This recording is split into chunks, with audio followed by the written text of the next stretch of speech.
So we were discussing in the previous class the different types of processes, how they can be shown on a property diagram. So if you want to show the any process like adiabatic process for which n is equal to gamma, which is Cp by Cv, so we can show it on different property diagrams also. First of all, you should know what is the equation of state, or the equation followed by the ideal gases is called equation of state for all temperatures and variables, volumes and pressure. So PV equal to mu RT, where mu is the number of moles of the gas, R is universal gas constant, and T is temperature of the gas, which is in Kelvin, pressure and volume. So ideal gases follow this equation at all values of pressure and temperature. Real gases deviate from this and they follow the van der Waals equation, which will be discussed later. So now we can correlate this with this equation, adiabatic process.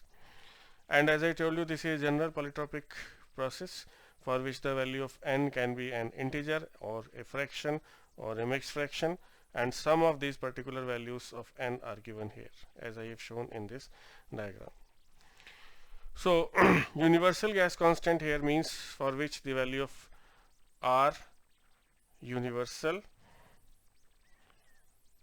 is 8.314 joule per mole per Kelvin. Same for all the gases, and there is a constant, characteristic gas constant is different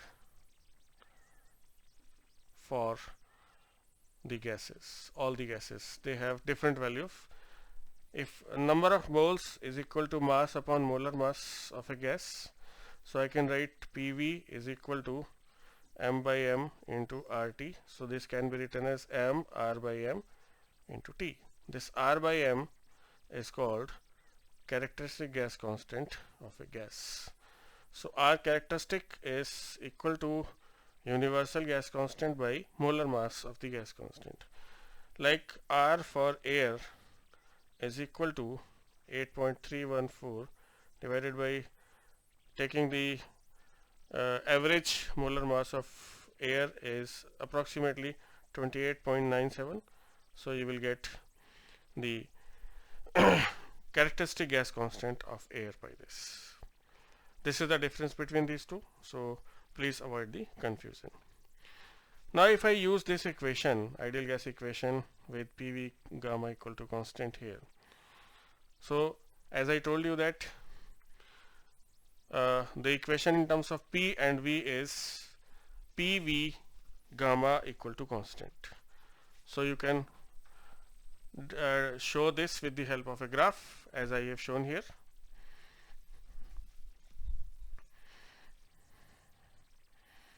PV gamma equal to constant.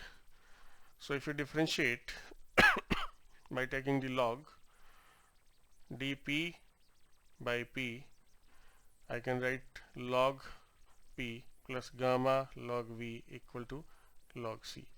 So dP by P plus gamma dV by V equal to 0. This is a constant. So this gives you dP by dV is equal to minus gamma P by V. What is dP by dV?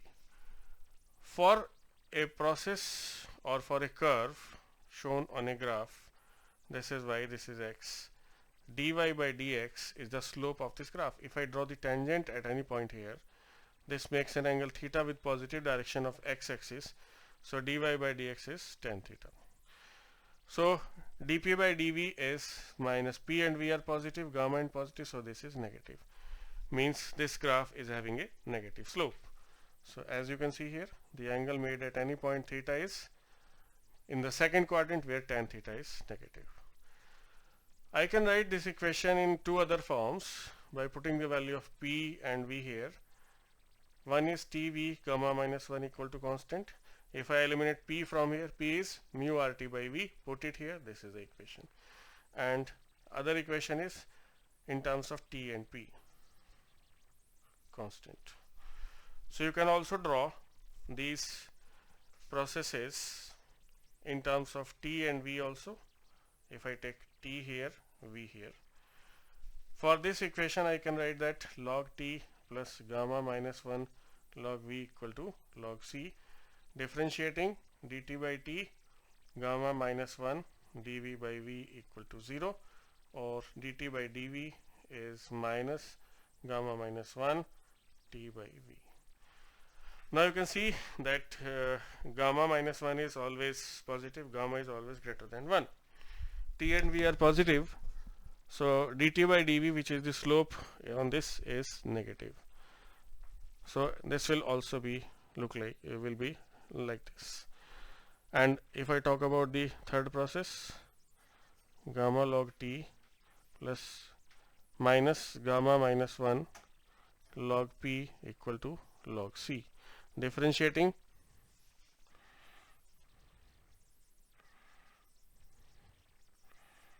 so this gives us dt by dp is gamma minus 1 t by p divided by gamma.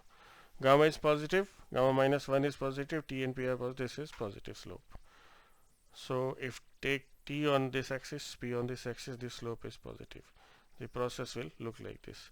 The angle will be at any point, tangent will be making angle theta, which is in the first quadrant, less than 90 degree. So this is how you can decide the slope of a process. You can identify a process on the property diagram. So these are some of the processes which can be shown on property diagrams. Later on we will be discussing the other property diagram like temperature entropy graph in the coming time. So this is how you can show the different properties, the different processes on the property diagrams. So after this we will be discussing how to find the work done during a process by a system or work done on the system in a thermodynamic process.